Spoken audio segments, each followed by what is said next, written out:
Difficile de parler, difficile d'exprimer un malaise qui grandit chez les pompiers de la Paillade.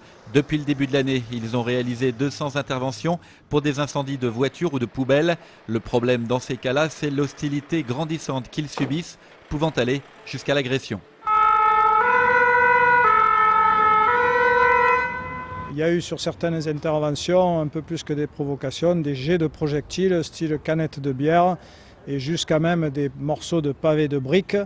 Pour les pompiers, la priorité c'est donc de renouer le dialogue avec la population. Après une première rencontre le mois dernier, ils étaient invités hier soir dans un café au pied de la tour d'Assas. Objectif pour tout le monde, apprendre à se connaître et à se respecter pour trouver des solutions ensemble. Le gars il est inquiet la nuit quand ça sonne, qu'il part dans le même quartier maintenant. Il se dit bon, qu'est-ce que je vais prendre, voilà. Il y a des gens bêtes de partout. Oui.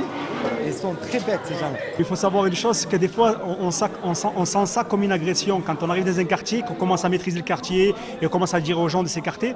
Moi il y a quelques temps en arrière, quand j'étais plus petit, je ne comprenais pas ça. Par la suite tu comprends qu'en fait ils ne sont pas là pour t'embêter, ils sont là juste pour éteindre un feu qui peut s'aggraver. D'un côté je suis très content de les accueillir, mais d'un côté je suis très mal à l'aise parce qu'on n'a pas à les accueillir. Ils sont chez eux.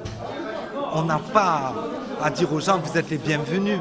Ils sont chez eux, les pompiers. Moi, je remercie toute l'équipe de Rabi parce qu'on est accueillis comme chez nous. Et chez les sapeurs-pompiers, on aime bien cette convivialité. Et là, on ressent aussi un travail d'équipe. Et justement, les deux équipes se retrouveront le 12 juin prochain pour un match de foot. Le début d'une relation de confiance qui pourrait aboutir à une collaboration plus étroite entre les pompiers, les associations et les habitants de la Paillade.